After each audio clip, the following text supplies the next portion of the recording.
திமுக கூட்டணியில் மதிமுகவுக்கு 4 தொகுதிகள் ஒதுக்கீடு செய்யப்பட்டுள்ளதை முக்கிய செய்தியாக பார்த்து வருகிறோம். முதலமைச்சர் மு.க.ஸ்டாலின் முன்னிலையில் மதிமுக பொதுச் செயலாளர் வைகோ தொகுதி உடன்பாடு ஒப்பந்தத்தில் கையெழுத்திட்டுள்ளதாகவும் முக்கிய செய்தியாக பார்த்து வருகிறோம். வரும் சட்டமன்ற தேர்தலில் திமுக கூட்டணியில் மதிமுகவுக்கு 4 தொகுதிகள் ஒதுக்கீடு செய்யப்பட்டுள்ளதை முக்கிய செய்தியாக பார்த்து வருகிறோம். திமுக கூட்டணியில் மதிமுகவுக்கு 4 தொகுதிகள் ஒதுக்கீடு செய்யப்பட்டது. முதலமைச்சர் மு.க.ஸ்டாலின் முன்னிலையில் வரும் சட்டமன்ற தேர்தலில் போட்டியிட மதிமுகவுக்கு 4 தொகுதிகள் ஒதுக்கீடு செய்யப்பட்டு ஒப்பந்தம் கையெழுத்திடப்பட்டுள்ளதாகும். 3 தொகுதிகளில் உதயசூரியன் சின்னம், 1 தொகுதியில் மதிமுகவுக்கு ஒதுக்கப்படும் சின்னத்தில் போட்டியிட முடிவு செய்யப்பட்டுள்ளதாகவும் தகவல் வெளியாகியுள்ளது. 3 தொகுதிகளில் உதயசூரியன் சின்னத்திலும் 1 தொகுதியில் மதிமுகவுக்கு ஒதுக்கப்படும் சின்னத்தில் போட்டியிட உள்ளதாகவும் கூறப்படுகிறது. திமுக கூட்டணியில் மதிமுகவுக்கு 4 தொகுதிகள் ஒதுக்கீடு செய்யப்பட்டு ஒப்பந்தம் கையெழுத்தாகியுள்ளதை முக்கிய செய்தியாக பார்த்து வருகிறோம். 3 தொகுதிகளில் உதயசூரியன் சின்னத்திலும் 1 தொகுதியில் மதிமுகவுக்கு ஒதுக்கப்படும் தொகுதியில் போட்டியிட வாய்ப்புள்ளதாக கூறப்படுகிறது. முதலமைச்சர் மு.க.ஸ்டாலின் முன்னிலையில் மதிமுக பொதுச் செயலாளர் வைகோ தொகுதி உடன்பாடு ஒப்பந்தத்தில் கையெழுத்திட்டுள்ளார். வரும் சட்டமன்ற தேர்தலில் திமுக கூட்டணியில் மதிமுகவுக்கு 4 தொகுதிகள் ஒதுக்கீடு செய்யப்பட்டுள்ளது. 3 தொகுதிகளில் உதயசூரியன் சின்னம், 1 தொகுதியில் மதிமுகவுக்கு ஒதுக்கப்படும் சின்னத்தில் போட்டியிட முடிவு செய்யப்பட்டுள்ளதை முக்கிய செய்தியாக பார்த்து வருகிறோம்.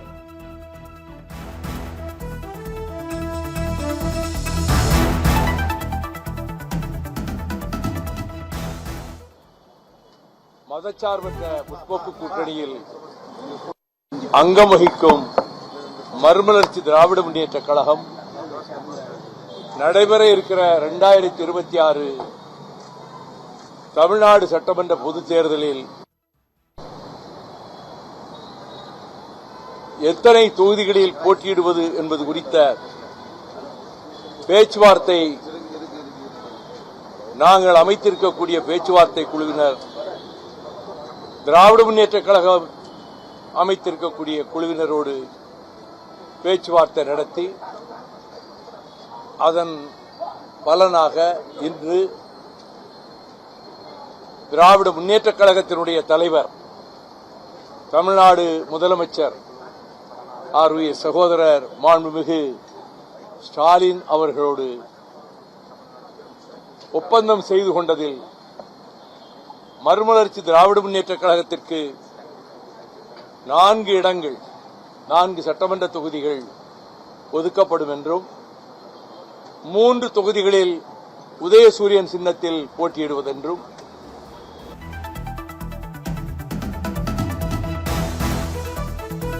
திராவிட முன்னேற்ற கழகத்திற்கு ஒதுக்கப்படுகிற தனி சின்னத்தில் போட்டியிடுவதென்றும் உடன்பாடு ஏற்பட்டிருக்கிறது.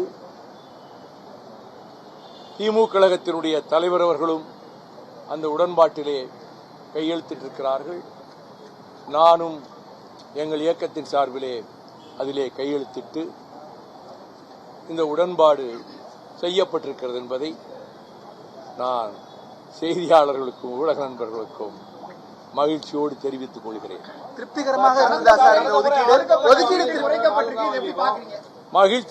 மகிழ்ச்சியோடு தெரிவிக்கிறேங்கிறதுல எல்லாம் அடங்கி போச்சு. 3 இடங்கள்ல உதயசூரியன் ஒரு இடத்துல மட்டும் உள்ள கட்சியினுடைய பதிவை பாதுகாத்துக் கொள்வதற்காக கட்சி தனி சின்னத்தில் போட்டியிடும் ஒரு தொகுதி. அது அன்னைக்கு ரிட்டர்னிங் ஆபீசர்ல கொடுக்கணும். அப்படியெல்லாம் ஒண்ணு இல்லை. சமரசம்ங்கிற பேச்சுக்கு இடம் இல்லை. திராவிட முன்னேற்ற கழகத்தினுடைய தலைவரும் முத்தமிழ் அறிஞருமான ஆர்.உயிர் அண்ணன் டாக்டர் கலைஞர் அவர்கள்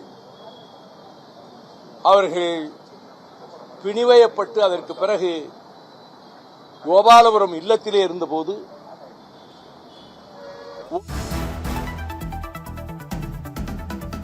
ஸ்டாலின் அவர்கள் என்னை அழைத்துக் கொண்டு நாங்கள் இருவர் மட்டும் கலைஞர் அவர்களை காண சென்றோம். டாக்டர் கலைஞர் அவர்களின் செவியோரத்திற்கு சென்று, அப்பா நம்ம வைகோ வந்திருக்கிறாரு என்று இருமுறை சொன்னார். அவர் ஆர்வத்தோடு பார்த்தார்.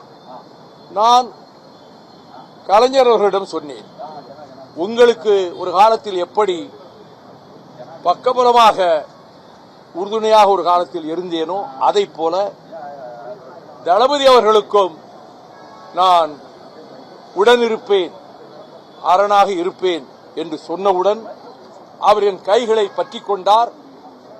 திருச்சியிலே நடைபெற்ற ஒரு நூல் வெளியீட்டு விழாவில் நம்முடைய முதலமைச்சர் அவர்களே இந்த சம்பவத்தை உணர்ச்சிகரமாக குறிப்பிட்டு, இப்படி அண்ணன் வைகோ சொன்னவுடன் தலைவர் அவர்கள் அவருடைய கரங்களை பற்றிக் கொண்டார் என்பதையும் நெகிழ்ச்சியோடு குறிப்பிட்டார்.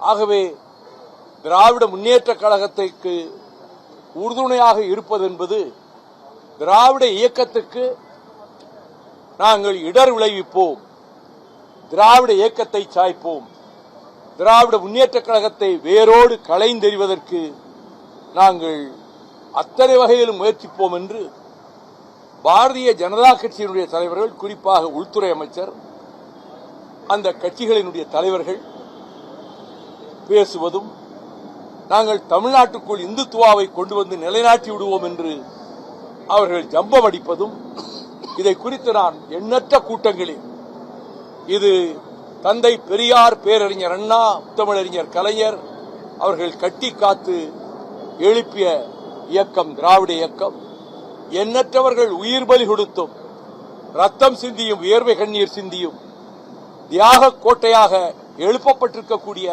திராவிட இயக்கத்தை இங்கே சாய்ப்பது, அகற்றுவது என்று எப்படியாவது காலூன்றி விடலாம் என்று நினைக்கக்கூடிய இந்துத்துவா சக்திகளினுடைய எண்ணம் ஒருபோதும் ஈடேறாது, ஈடேற விடமாட்டோம். அந்த முயற்சிகளை தகர்ப்போம், தவிடுபடியாக்குவோம் என்று நூற்றுக்கணக்கான மேடைகளில் நான் பேசியிருக்கிறேன்.